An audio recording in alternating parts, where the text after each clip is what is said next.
हम लोग आज सुबह ही एनजेपी स्टेशन पहुंच गए। वहां पर हमारे लिए गाड़ी पहले से खड़ी थी पिकअप करने के लिए। सुबह ठीक 5 बजे हम गाड़ी में चढ़ गए और मनेवंजन के लिए निकल पड़े।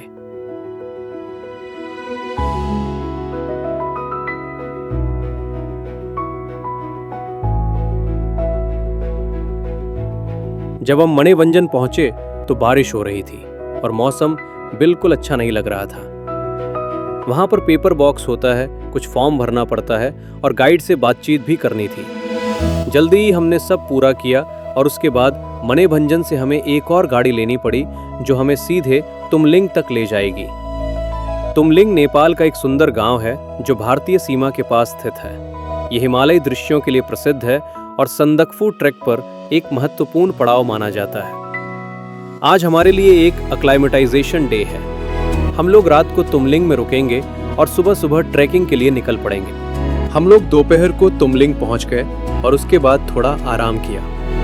अभी हम सब एक साथ बैठकर डिनर कर रहे हैं। मेरा दोस्त कह रहा था कि रात में जो खाना बनाया गया था वो बहुत ही स्वादिष्ट था। और ये आप लोग देख सकते हैं कि इस होम स्टे में कितनी अच्छी क्लीनलीनेस है।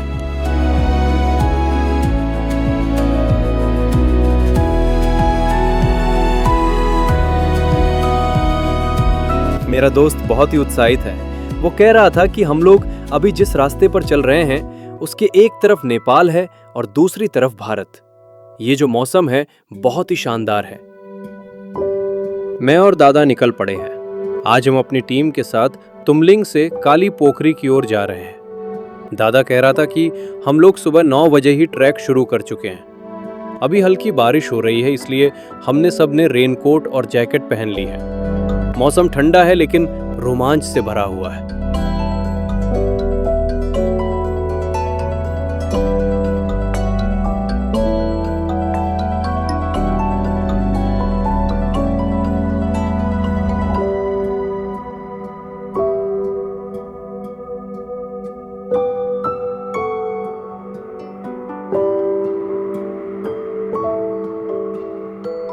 টুমলিং থেকে এগিয়ে যাচ্ছি, কারণ টুমলিং ওই দিকটা ছিল আমাদের পিছনের দিকে, এবং এই মুহূর্তে যেখানে যাচ্ছি সেটা হচ্ছে নেপালের পথ ধরে কালীপোখরি দিকে এগিয়ে যাচ্ছি।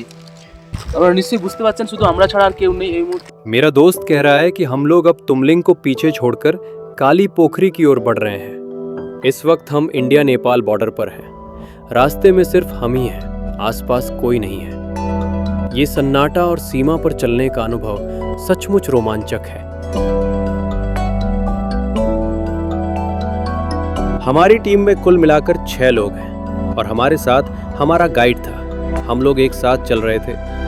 चलते चलते रास्ते में कुछ नेपाल के छोटे छोटे गांव दिखे, बहुत ही खूबसूरत, हर तरफ हरियाली। पूरे रास्ते में हल्की हल्की बारिश हो रही थी।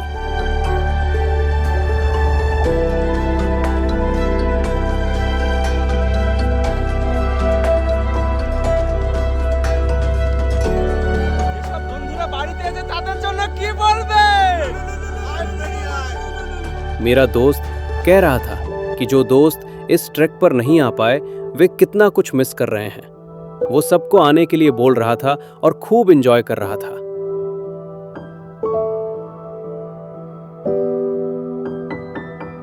স্যার কেমন লাগছে দেখতেছি? অ্যাডভেঞ্চার একটা অভিজ্ঞতা। এই অভিজ্ঞতা কথায় বর্ণনা করা যাবে না।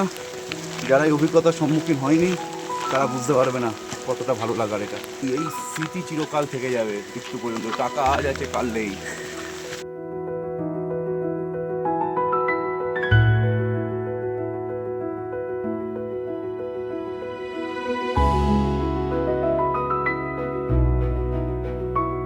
इसके बाद हमारा आज का फाइनल डेस्टिनेशन था काली पोखरी।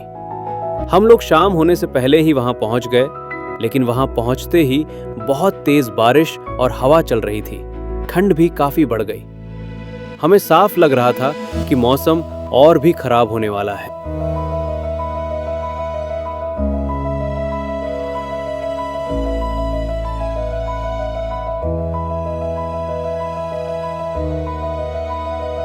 Good morning. कल रात भर बिजली और बारिश जैसे हमारी परीक्षा लेना चाह रही थी, लेकिन जानते हो उस भयावह रात के बाद भी हमने हार नहीं मानी। सुबह उठकर सुना कि अचानक आई बाढ़ की भयावहता में एक गाइड का परिवार लापता हो गया। सचमुच बहुत डरावना। खैर, आज आसमान कुछ साफ है। हम अब संदकफू के बिल्कुल करीब हैं, सिर्फ 7 किलोमीटर दूर। वहां दूर सफेद बादलों के ऊपर जो ऊंचा हिस्सा दिख रहा है वही है संदकफू का टॉप, पश्चिम बंगाल का सबसे ऊंचा स्थान। और कुछ ही देर में हम ट्रैक शुरू करेंगे।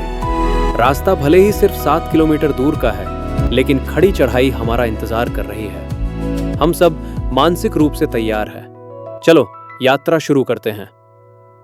आपसे बातें करते करते अचानक चारों तरफ बादल छा गए। देखिए, अभी कुछ देर पहले जो दूर के पहाड़ बिल्कुल साफ दिखाई दे रहे थे, वे अब नजर ही नहीं आ रहे।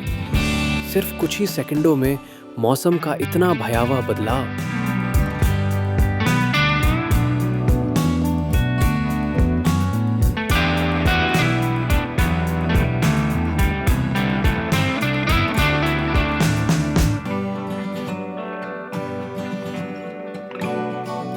आज जब हम संदकफू की ओर रवाना हुए तो देखा कि रास्ते के बीचों बीच एक पेड़ बहुत सुंदर तरीके से खड़ा है, जैसे उसने रास्ता ही रोक लिया हो।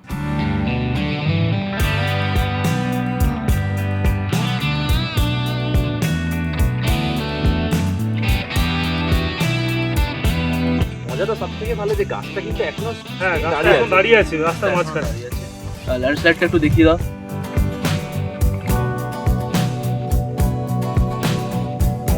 चलते चलते हमने कई जगहों पर छोटे छोटे लैंडस्लाइड देखे, लेकिन उस पेड़ का इस तरह खड़ा रहना हमें बेहद आश्चर्यचकित कर गया।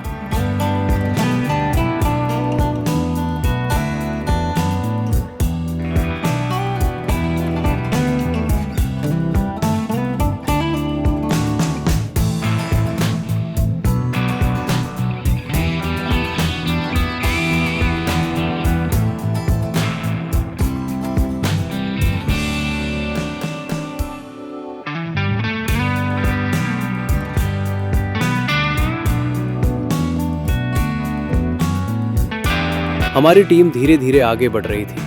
हमारे ट्रैकर्स खड़ी चढ़ाई चढ़ते चढ़ते थोड़ा थकने लगे थे। सचमुच जितना ऊपर जा रहे थे, ऑक्सीजन का स्तर कम होता जा रहा था। फिर भी हम सब हिम्मत बनाए हुए थे। अब हम अपने गंतव्य के बहुत करीब हैं, सिर्फ 1 किलोमीटर बाकी है।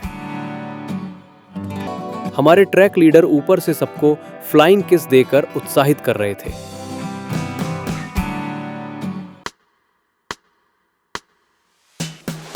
जब हम संदकफू के करीब पहुंचे तो देखा कि हमसे अलावा और भी टीमें अपने गंतव्य की ओर बढ़ रही हैं।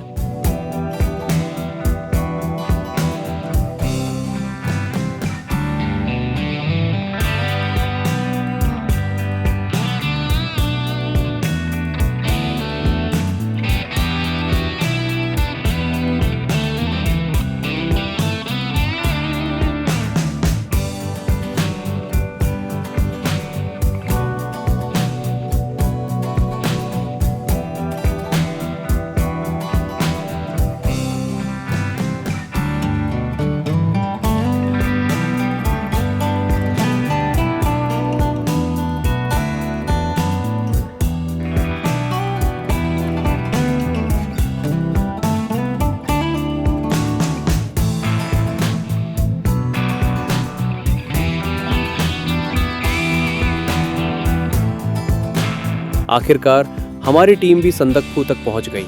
हालांकि हमारा टीम लीडर हमसे काफी पहले ही पहुंच चुका था। चलो अब उससे थोड़ी बातचीत कर लेते हैं। তো আমরা হাঁটতে হাঁটতে আজকে শুরু করেছিলাম কটা? 9:20 থেকে হাঁটতে হাঁটতে এখন প্রায় 1:20, 4 ঘন্টায় আমরা সান্দাকফু পৌঁছে গেছি। আমাদের বাকি সদস্য যারা ট্রেকার আছে তারা পেছনে আসছে, রাজু সঙ্গে নিয়ে আসছে। এই যে অ্যাচিভমেন্ট, এত কষ্ট করার পরে অসাধারণ লাগছে। অসাধারণ। আমাদের স্যার পেছনে আসছেন, স্যার উনি একটা কথা বলেছিলেন, সবাই জানে নো পেন নো গেইন।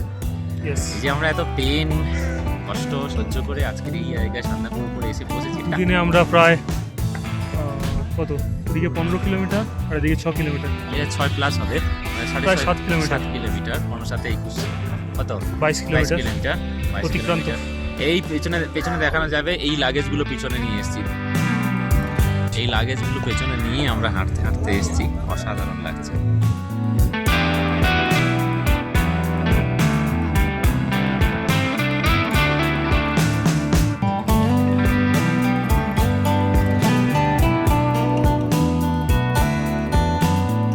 हम लोग संदकफू में कुछ समय बिताने के बाद अब आल की ओर रवाना हुए। आज रात हमारे ठहरने की व्यवस्था आल के एक होम स्टे में की गई है। रास्ते में हमें घने बादलों और तेज हवाओं का सामना करना पड़ा। कड़कड़ाती ठंड के बीच हम धीरे धीरे चलते हुए आखिरकार अपने होम स्टे तक पहुंच गए।